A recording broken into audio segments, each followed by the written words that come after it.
Hello my dear friend, কেমন আছো তোমরা সবাই? আশা করছি তোমরা সবাই খুব ভালো আছো, আর আমিও খুব ভালো আছি। তোমরা তো জানোই এখন আমের সিজন চলছে, তাই আমি না পাকা না কাঁচা আমের আমসত্ত্ব করেছি।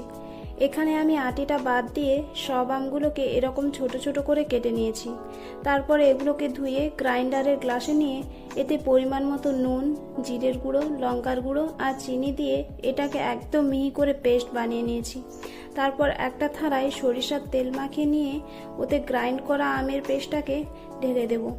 এভাবে চালিয়ে দিয়ে এটাকে আমি 2 দিনের জন্য রোদে দিয়ে আসবো। আর দেখো 2 দিন রোদে রাখার পর কত কত সুন্দর শুকনো হয়ে গেছে।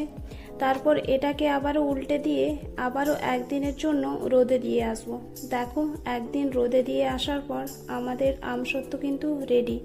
তোমরা চাইলে এরকম সহজ পদ্ধতিতে আমের সত্ত্ব কিন্তু বাড়িতে বানিয়ে নিতে পারো।